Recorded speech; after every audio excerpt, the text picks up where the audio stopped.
This is all about okay. sales. How will you tell about your company to a candidate? Employee poaching. तो आप अगर इसको थोड़ा सा डिफाइन कर पाएं कि एम्प्लॉय पोचिंग क्या होती है और क्या ये एथिकल है या अनएथिकल है, मतलब what is your thought process on this? बहुत सारी कंपनीज के बीच में एनडीए साइन होता है कि आप मेरी कंपनी से नहीं उठाओगे बंदे। बेसिकली अच्छी कंपनीज या फिर आप जो बोलो जो who has the knowledge of processes, who knows their vision, ये कंपनीज आपको एटीएस यूज करते हुए दिखेंगे। And every company nowadays is going towards automation, AI, और जो आपने सुना होगा वो ये एटीएस के थ्रू हम पूरा रिपोर्टिंग स्ट्रक्चर बनाते हैं। नमस्कार दोस्तों, स्वागत है आपका एक और इंफॉर्मेटिव पॉडकास्ट में।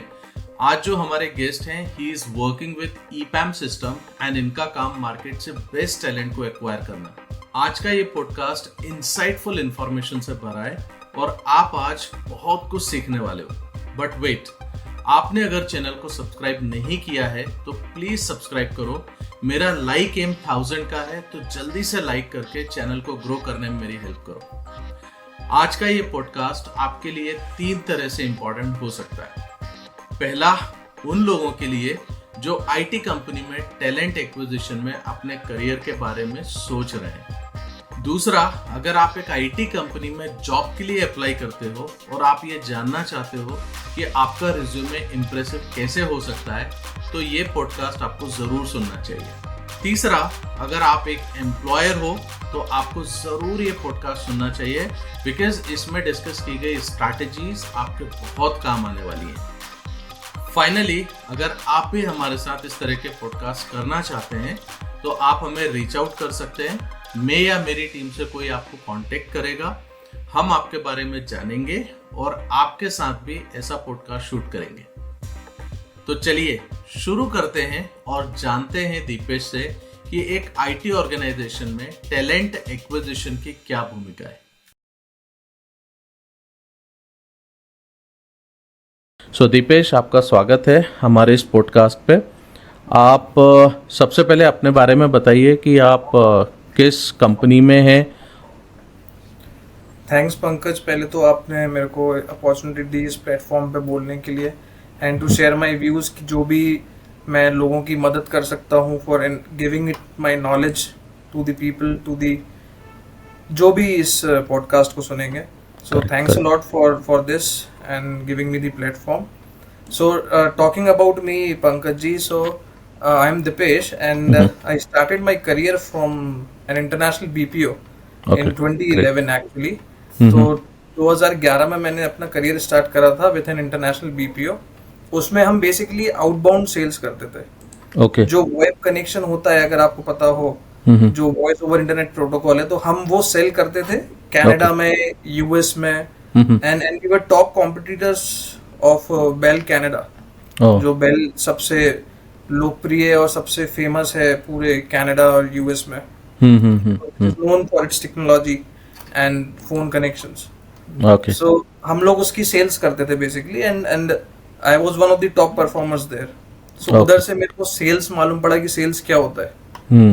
somehow I was into night shifts और सेल्स का अच्छा मेरे को थोड़ा मालूम पड़ गया था कि सेल्स होता क्या है। तो किसी ने मेरे को बताया कि भाई why don't you try for recruitment. मैंने कहा व्हाट इज रिक्रूटमेंट। उस टाइम तक तो मेरे को कुछ पता नहीं था व्हाट इज रिक्रूटमेंट, होता क्या है एक्चुअली, ये वर्ड सुना नहीं कभी। ओके. ओके. सो रिक्रूटमेंट के बारे में सुना, समझा। Then 2012 I started my career into recruitment. तब मेरे को थोड़ा मालूम पड़ा कि रिक्रूटमेंट होता क्या है। It is nothing apart from sales. आप एक कंपनी में बैठे हो, आपको अपनी कंपनी सामने वाले कैंडिडेट को बेचना है। This is all about recruitment. उससे आगे मतलब अभी तक हम ये समझ रहे थे कि यार रिक्रूटमेंट का मतलब ये है कि आप कैंडिडेट को हायर कर रहे हो, बट आपने एक नई टर्म बताई कि यहाँ पे कंपनी को ही अपने आप को बेचना है सबसे पहले कैंडिडेट को। करेक्ट। अब आप बताइए ना, आज पूरे इंडिया में, पूरे कंट्री में, पूरे वर्ल्ड में कितनी कंपनीज हैं। करेक्ट. सबके पास रिक्वायरमेंट्स हैं। XYZ any kind of requirements हर कंपनी में। Candidate pool is also limited.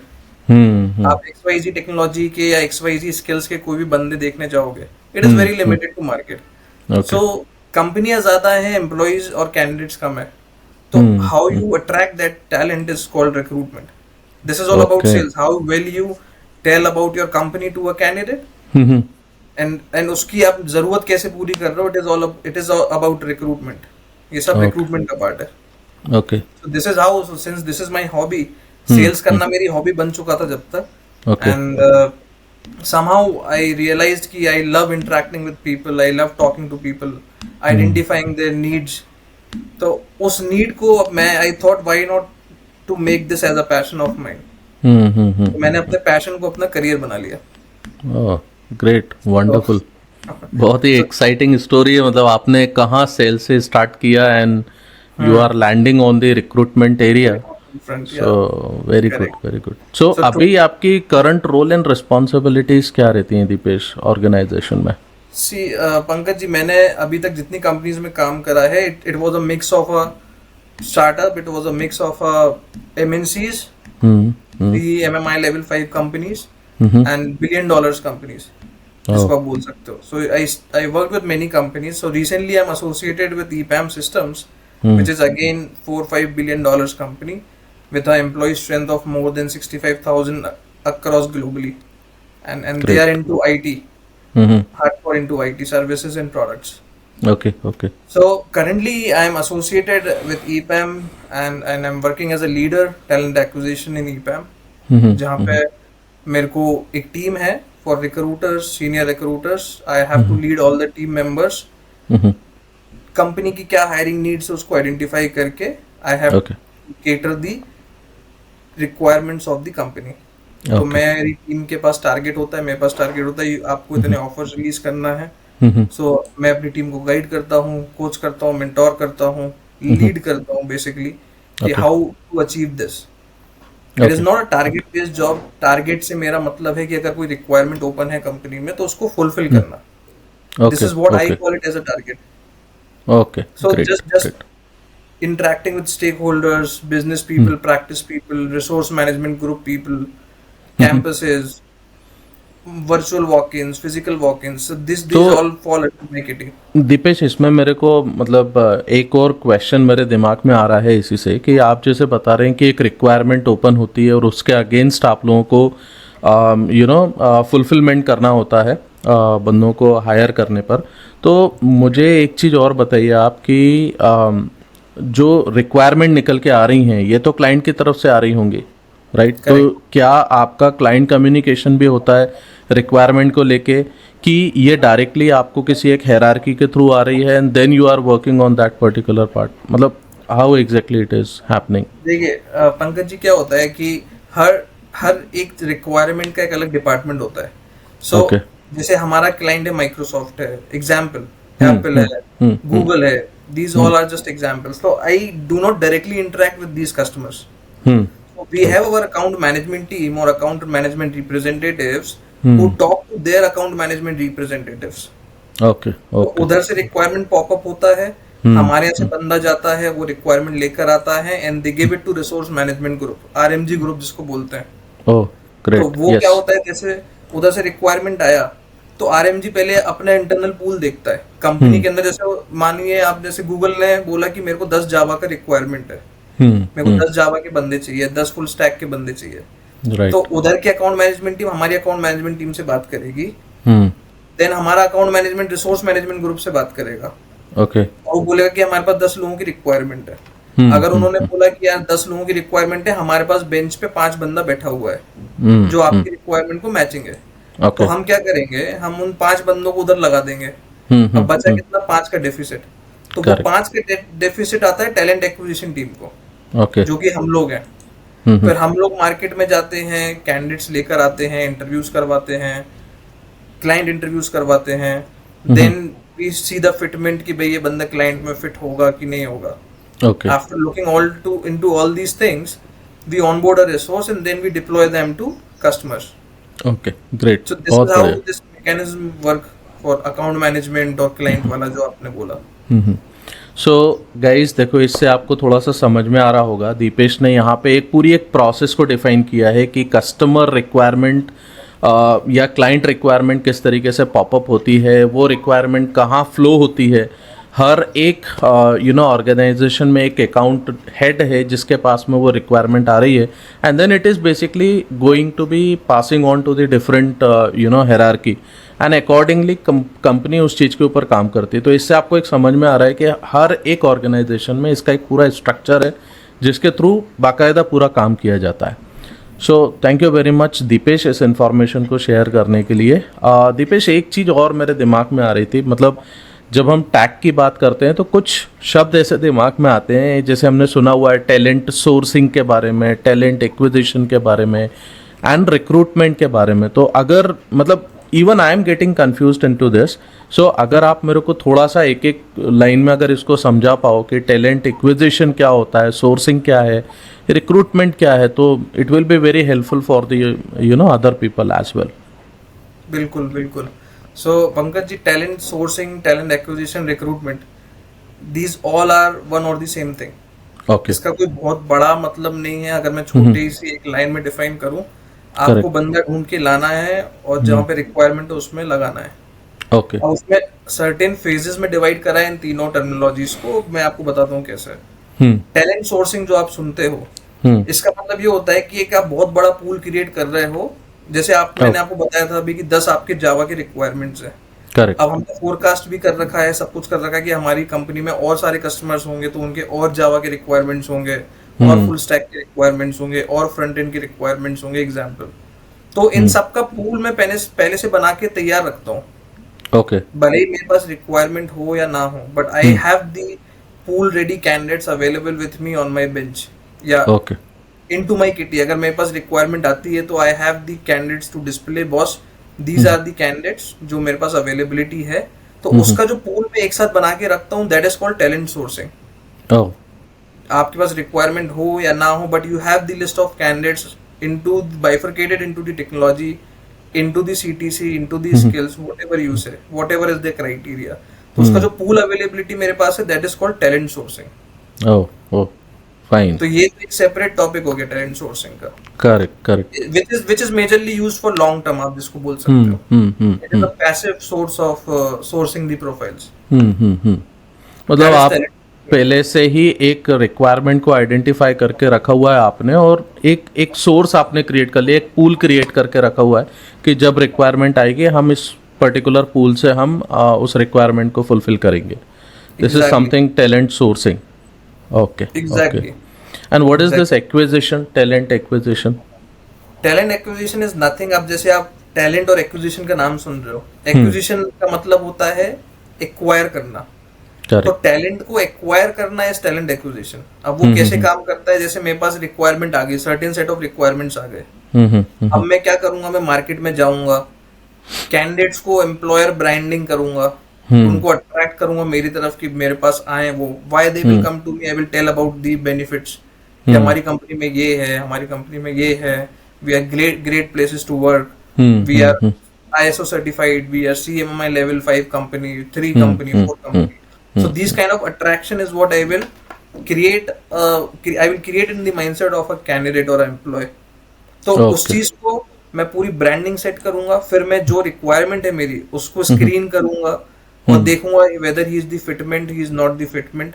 उन सबको करने के बाद मैं उसको रिक्रूटमेंट प्रोसेस के थ्रू उसको हायर करूंगा। This is called talent acquisition. Okay, okay, very good.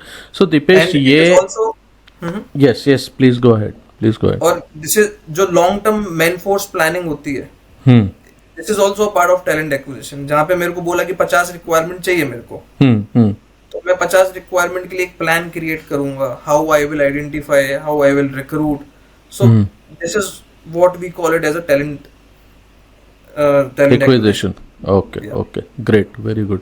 So Deepesh, एक बात और बताइए कि जैसे हर कंपनी में टैग की एक टीम बैठी हुई है, मतलब if I am just taking an hypothetical situation, और एक ऐसा अपन मान के चलें कि कंपनी एक्स में भी मेरे पास में टैलेंट एक्विजिशन टीम है, कंपनी वाई में भी मेरे पास टैलेंट एक्विजिशन टीम है।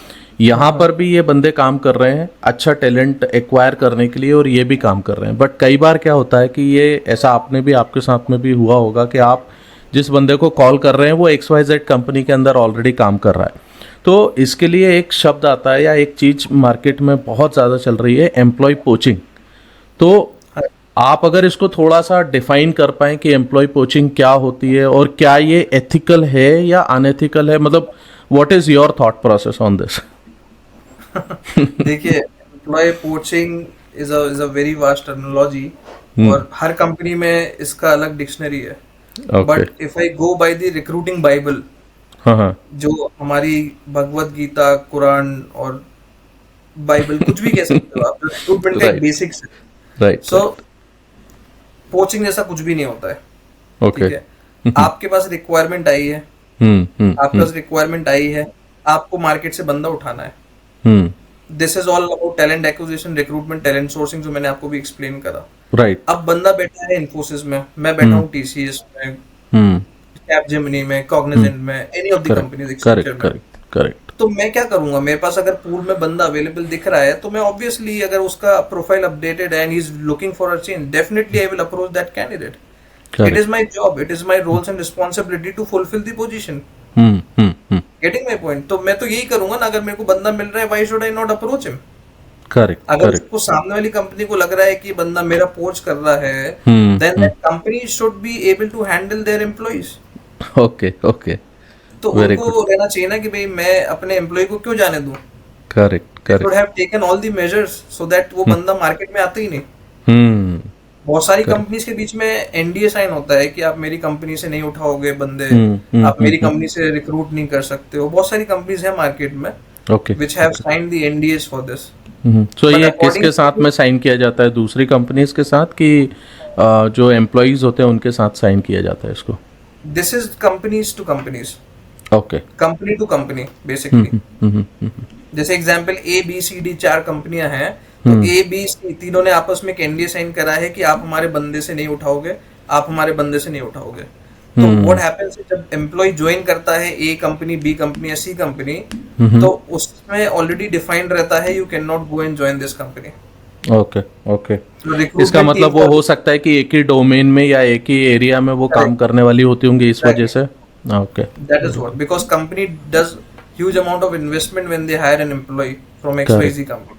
तो करेक्ट उनकी करेक्ट। ट्रेनिंग में इन्वेस्टमेंट होता है, इंफ्रास्ट्रक्चर में इन्वेस्टमेंट होता है, उनकी वेलबीइंग के लिए इन्वेस्टमेंट होता है। So employees what they do is they do agreement कि भाई I have invested this much on an employee, so you can not take this employee to your company, right which I feel is not a right practice to follow.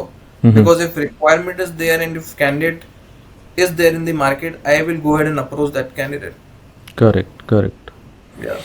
So ठीक मेरे है। हिसाब सो एक conclusion मतलब यही निकल रहा है कि एम्प्लॉय पोचिंग जैसे कोई एक ऐसा कुछ कंसेप्ट, मतलब ठीक है it is a word in the market, but ये अनएथिकल कुछ नहीं है।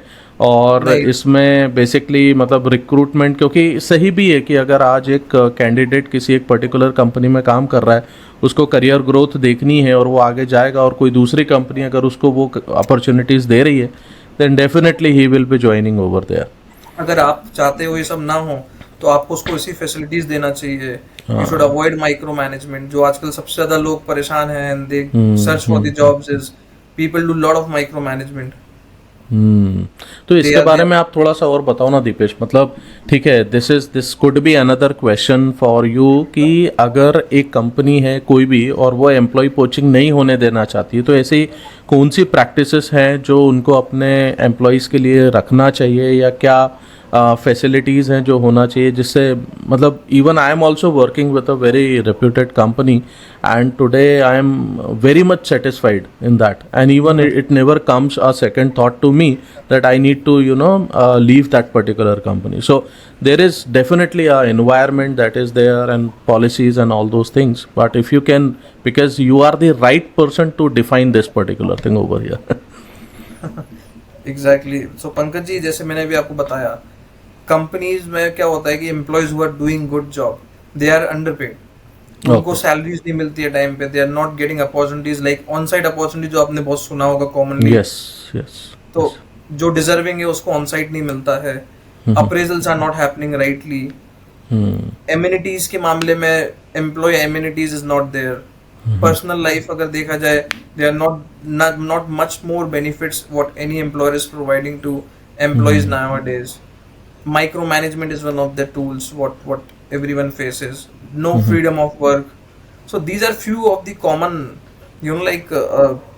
common examples for like unsatisfaction of the employees. No long term aspiration from any of the companies. Growth क्या है candidate का? What is the growth of an employee who is already working on to the same project from 4 years, 5 years, 6 years, 10 years? What is the roadmap? So there are this is a mix of all, like आप अगर इसको देखोगे तो एक खिचड़ी है पूरा.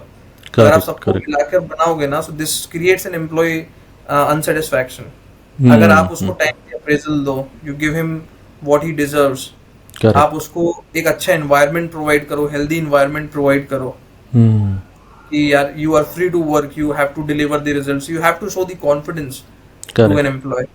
यार we trust you, you go ahead and do it. अगर कुछ गलत होता है, we guys are sitting for you. But इसका मतलब ये नहीं होता है कि इट गोज वाइस वर्सा. ऐसा नहीं हो, बहुत सारे एम्प्लॉयज का फायदा भी उठाते हैं. But if you have to follow these right practices, so you have to keep a watch as well, and plus you have to give them a freedom to work. Right to speech, right to work जिसको बोलते हो आप. इसके लिए आपने कभी सुना हो ग्रेट प्लेसेस टू वर्क के सर्टिफिकेशंस होते हैं जहाँ पे एम्प्लॉयर्स को ग्रेट प्लेसेस टू वर्क से सर्टिफाई करा जाता है. This is basically the award और this is basically the certification program what every organization is going through to prove themselves, yes, we are the one of the greatest employers to work for. बहुत सारी ऐसी practices होती हैं जो companies आजकल follow कर रही हैं. Right. So and we have seen the improvement in the industry. Oh, पहले की comparison. Right. This is one of the greatest things what is happening. Correct very rightly said Dipesh.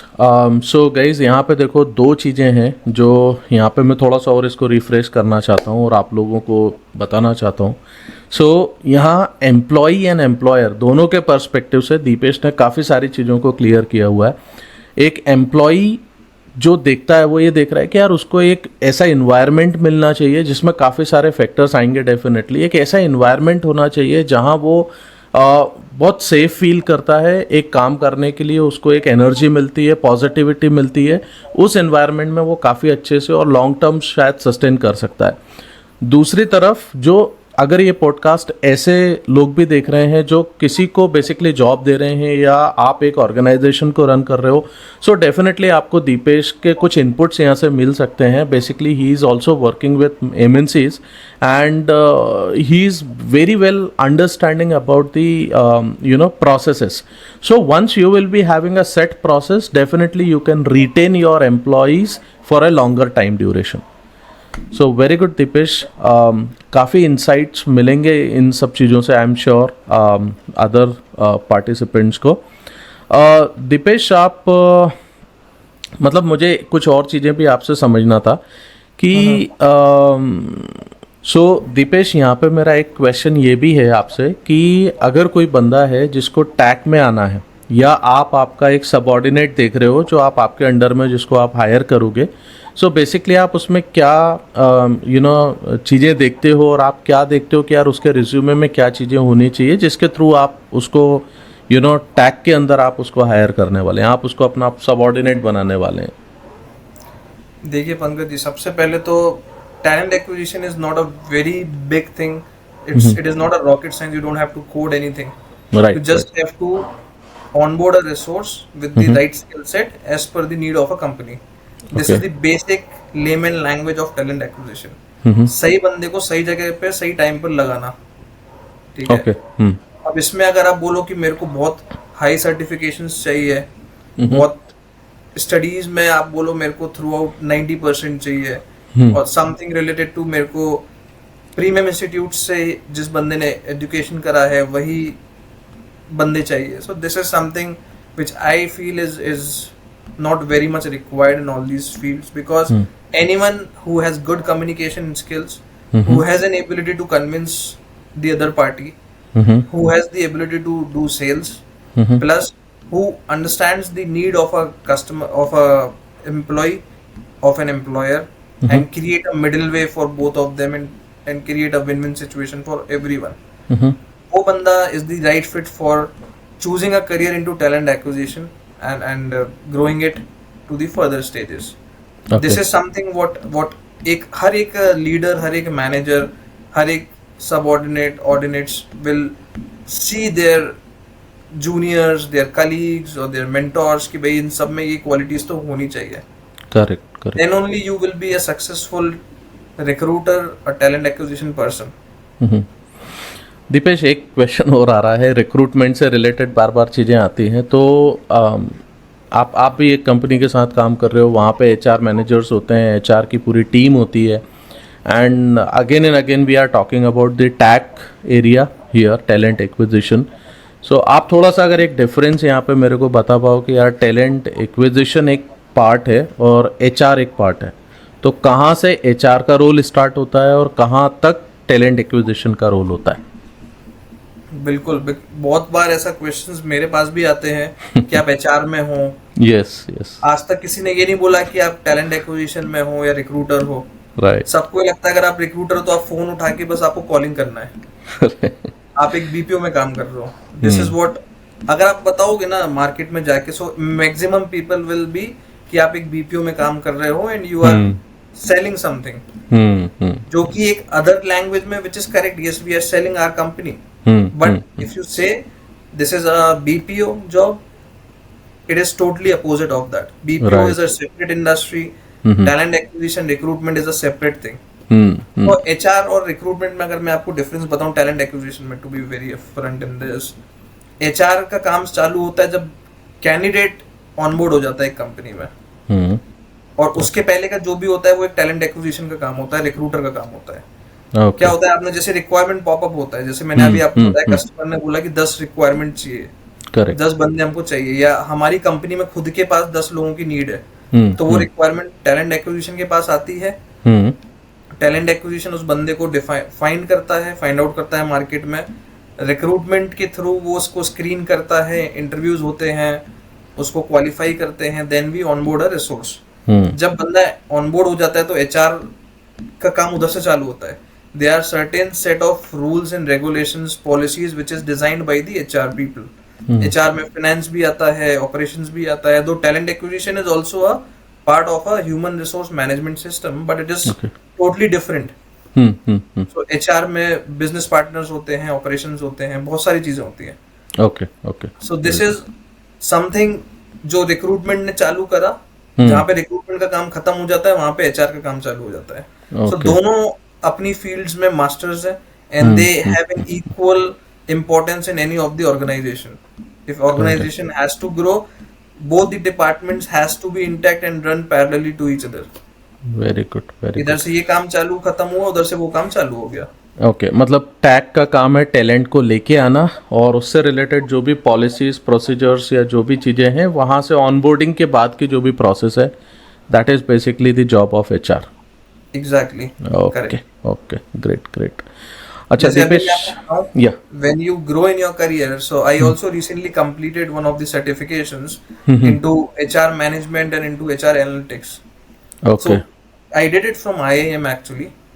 Quarter back मैंने ये IIM से certification करा है अभी. So उसमें भी हमको यही बताया गया है. So talent acquisition is also a part of HR, but it has a separate entity, separate division from HR. Okay. Great. Deepesh, एक बात और बताइए कि जब ये बेसिकली मैं पूछ रहा हूँ वो फ्रेशर्स के लिए, या जो भी मार्केट में टैलेंट अवेलेबल है वो भी बेसिकली ये समझना चाहता है कि यार जब एक टैग की तरफ से या रिक्रूटमेंट की तरफ से हमें एक कॉल आता है, तो वो कॉल कब आता है? मतलब सबसे पहला आपका प्रोसेस जो होता होगा, that is definitely the resume screening. तो आप एक रिज्यूमे को देखने के बाद में डिसाइड करते होगे कि यार इस बंदे को कॉल करना भी है कि नहीं करना है, because that is the first step. तो अगर आप ये थोड़ा सा डिफाइन कर पाओ या बता पाओ कि यार आप एक रिज्यूमे में क्या देखना चाहते हो, उसमें क्या चीज़ होनी चाहिए जिससे बंदा बेसिकली एक सिलेक्शन की तरफ उसका रुझान ज़्यादा हो पाए, या वो उसके पॉसिबिलिटी प्रोबेबिलिटी बढ़ पाए. जैसे पंकज जी, अगर मैं आपको इसके एग्जाम्पल दूं, आप जैसे घर बनाना चाह रहे हो, ठीक है, आप चाहते हो एक घर बनाना चाहते हो, आपने एक प्लॉट खरीद रखा है. What you will look for into an, कि वो स्ट्रक्चर कैसे खड़ा होगा, उसकी डिजाइन कैसे बनेगी, कैसे क्या होगा, कौन सा सीमेंट यूज होगा, कौन सा ईट यूज होगा, how this will be constructed, आप उसकी क्या देखते हो, आप उसके फीचर्स देखते हो। आपने जैसे एक कॉन्ट्रैक्टर को हायर करा या करेक्ट। आपने एक इंटीरियर को हायर करा, so you will look basically कि आप उसके पास क्या है जिससे आप उसको हायर करोगे और उससे काम करवाना चाहोगे। It goes parallelly and it has got all the similarities in this industry as well. Okay. I will tell you an example, I will give you the live thing basically. मेरे को एक Java requirement है, या मेरे पास एक full stack requirement है, या मेरे पास एक सेल्स फोर्स का रिक्वायरमेंट है। अगर बंदे ने मेरे को रिज्यूमे में लिखा है कि पर्सनल हॉबीज ये है मेरी, I like doing this, I like doing that, मेरा एकेडमिक्स ये है, उसके बाद उसने थोड़ा बहुत अपनी कंपनी के बारे में डिफाइन करा है, उसके बाद उसने अपनी थोड़ी स्किल्स डिफाइन करी है। So these kind of profiles is basically a reject for any of the recruiters. वो डायरेक्टली स्क्रीन रिजेक्ट हो जाता है, ओके। बिकॉज आपको पता है मार्केट में डिमांड बहुत है, करेक्ट करेक्ट। और जब तक आपको सही बंदा नहीं मिलेगा आप अपना एफर्ट वेस्ट करोगे। तो Correct. सबसे पहले अगर रेज्यूमे में अगर हमको मिलता है कि यार इस बंदे ने ये स्किल्स पे काम करा है, इस स्किल्स पे आपको ये प्रोजेक्ट्स करे हैं, ये ड्यूरेशन है, तो this creates a interest to the recruitment team. वो आपको ये दिखाता है यार कि ये बंदा क्वालिफाई कर सकता है, because he has got the sense to prepare his resume, और जो उसने काम करा है वो उसको सही तरीके से प्रेजेंट कर रहा है। आज मैंने बहुत काम करा है, अगर मेरा रिज्यूमे अच्छा नहीं होगा तो मैं स्क्रीन रिजेक्ट हो जाऊंगा किसी भी कंपनी में, because recruiter knows where to screen, how to screen and how to reject. So market में रिक्वायरमेंट्स एक ही तरह से होती हैं, या अलग अलग उसकी स्किल्स डिफाइन होती हैं, और उसी स्किल्स डिफाइनिंग के जरिए हम कैंडिडेट्स के रिज्यूमे फाइंड करते हैं मार्केट से। और अगर वो रिज्यूमे में हमको नहीं मिलता है then obviously it's a screen reject. तो आप, मेरा एडवाइस सबको यही रहता है, आप सिंगल पेज का रिज्यूमे या मैक्सिमम 2 पेज का रिज्यूमे बनाओ। ओके। उसमें आप हाइलाइट्स करो आपने क्या क्या स्किल्स पे काम करा है, क्या क्या प्रोजेक्ट्स करे हैं आपने। Then you put your achievements, कि आपने क्या क्या अचीवमेंट्स करे हैं, एंड देन सबसे लास्ट में you put your personal details, अगर आपको जगह मिलता है थोड़ा भी तो। Okay. But do showcase your professional experience first. This creates a good impression. Recruiter के दिमाग में एक रहता है कि यार दिस बंदा है showcase his profile so well, बहुत अच्छे से प्रेजेंट करा है। आज टैलेंट बहुत है, बट बहुत सारा टैलेंट प्रेजेंट नहीं कर पाता है अपने आप को, जो रिजेक्शन का रीजन बन जाता है। Correct correct. Presentation is something which will give you the job, which will give you the heights in your career. Good, very good. So Deepesh, एक क्वेश्चन और है जो मैं आपसे समझना चाहता हूँ टैग के हिसाब से, क्योंकि जब कभी भी हम एक आईटी कंपनी में काम करते हैं तो डेफिनेटली काफ़ी सारे टूल्स होते हैं जो हर एक प्रोसेस के लिए यूज़ किए जाते हैं। सो जैसे एम्प्लॉयज़ का अटेंडेंस मॉनिटर करना या और भी बहुत सारी चीज़ें होती हैं, मैं उन सारी चीज़ों पर नहीं जाना चाहता हूँ, बट अगर आप कुछ बता पाएँ कि आप कुछ टूल्स यूज़ करते हैं क्या, या किस तरीके से आप बेसिकली टैलेंट एक्विजिशन को मेंटेन करते हो, तो उसके बारे में आप कुछ थोड़ा बताओगे। देखिए पंकज जी, क्या होता है कि टूल्स बहुत सारे अवेलेबिलिटी है मार्केट में आज की डेट में। इफ यू सी, जैसे अभी आपने बोला, दो आपने उसको बोला इग्नोर करते हैं, but I will give you an example also. जैसे आपने बोला कि अटेंडेंस रिकॉर्ड करना है, एम्प्लॉय कब आ रहा है, कब जा रहा है, कब छुट्टी ले रहा है, तो उसके लिए एक HRMS होता है, which is human resource management system. उसमें एक एम्प्लॉय का पूरा जर्नी डिसाइडेड रहता, मतलब पूरा रिकॉर्ड होता है उसमें। आप कंपनी में ऑनबोर्ड हुए, ऑनबोर्डिंग से लेके आपकी ऑफबोर्डिंग तक पूरा एक आपका एक हिस्ट्री रहता है पूरा, जिससे आप जब भी चाहो तो उसको आप पता कर सकते हो। HRMS टूल्स बहुत सारे अवेलेबिलिटी है मार्केट में। So any which ways you can, anyone की you can hire any of the tools. अब बात करते हैं रिक्रूटमेंट की, तो टैलेंट एक्विजिशन के पास बहुत सारे टूल्स हैं। पहले तो अगर हमको प्रोफाइल सोर्स करना है, ठीक है, तो उसके लिए हमारे पास बहुत सारे वेरियस पोर्टल्स अवेलेबल हैं। सोशल मीडिया पोर्टल्स जो कि बहुत ही ज़्यादा ट्रेंडिंग है आज की डेट में। अगर आप बोलो पहले रिक्रूटमेंट बहुत ट्रेडिशनल होता था कि आपके पास रिक्वायरमेंट आया, आपने मॉन्स्टर, नौकरी, इंडीड, करियर बिल्डर, ये सब पे आप गए, आपने सर्च डाला और आपने रिज्यूमे निकाला। ये एक हर रिक्रूटर की जर्नी में, इनफैक्ट आज भी मैं भी करता हूँ, बहुत सारे और रिक्रूटर्स भी करते होंगे, बिकॉज हर कंपनी को बंदा चाहिए immediate.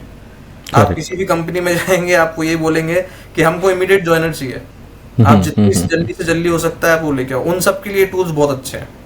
Okay. These Okay. are the best tools available in the industry, and Naukri is one of the leaders in India for Okay. filling the requirement on an immediate basis. But when you talk about passive sourcing, जो कि मैंने आपको talent sourcing बताया था, जहाँ पे हम एक पूल क्रिएट करते हैं और जहाँ पर हम फोरकास्ट करते हैं कि हमारे पास रिक्वायरमेंट्स आ सकती है, बट हम उसके पहले से अपने पास एक पूल, एक बेंच बना के रखते हैं. जो पैसिव सोर्सिंग होती है, that is done through social media, through advertisement, through job postings and all. So social media में आजकल बहुत ट्रेंडिंग है लिंक्डइन. अगर आपने सुना हो, लिंक्डइन से जितने भी प्रोफाइल्स आते हैं, that is LinkedIn is basically a passive source of sourcing profiles. और जितने भी निश एरिया की हायरिंग्स होती हैं, या जितने भी एग्जीक्यूटिव या सी लेवल हायरिंग जिसको आप बोलते हो, this is done majorly done through LinkedIn, because you cannot just go ahead and call a C level candidate, a president, vice president, या डायरेक्टर लेवल बंदे को आप डायरेक्ट फोन उठा के आप जॉब पिच नहीं कर सकते हो. You have to build a connection, you have to build a relationship with them, and then this is how you create your path and try to convince that candidate and onboard him to your company. So उसके लिए passive sources बहुत सारे होते हैं. This is one of the examples what I gave. अब बात करते हैं कि हम उसको रिकॉर्ड कैसे करते हैं, and how what measures we take, जिसको हम कहते हैं कि जिसका हम डेटा कैसे मेंटेन करते हैं, डेटा कैसे रखते हैं, हाउ वी लुक आउट कि आज हमने 6 महीने पहले क्या करा था, 3 महीने पहले क्या करा था, 1 साल पहले क्या करा था. तो उसके लिए हम यूज करते हैं ATS, which is known as application tracking system. I will give you few examples. Ceipal है, Zoho है, जॉबवाइट है, टैलियो है, मॉन्स्टर का भी एक ATS आता है, नौकरी का भी ATS आता है. So these are the few ATS which any company hire for their recruiters, for their tag team, जिसमें हम जो भी एक्टिविटी कर रहे हैं. तो ये बेसिकली अच्छी कंपनीज, या फिर आप जो बोलो who has the knowledge of processes, who knows their vision, ये कंपनीज आपको ATS यूज करते हुए दिखेंगे. And every company nowadays is going towards automation, AI, और जो आपने सुना होगा, वो ये ATS के थ्रू हम पूरा रिपोर्टिंग स्ट्रक्चर बना सकते हैं. जैसे मेरे पास 10 लोगों की टीम है, या 20 लोगों की टीम है, या 15 लोगों की टीम है. मेरी टीम ने क्या काम करा है और उसका क्या हो, जैसे उन्होंने 15 से 20 प्रोफाइल सोर्स करा डेली, या 50 प्रोफाइल सोर्स करा डेली, तो वो सब ATS में आता है.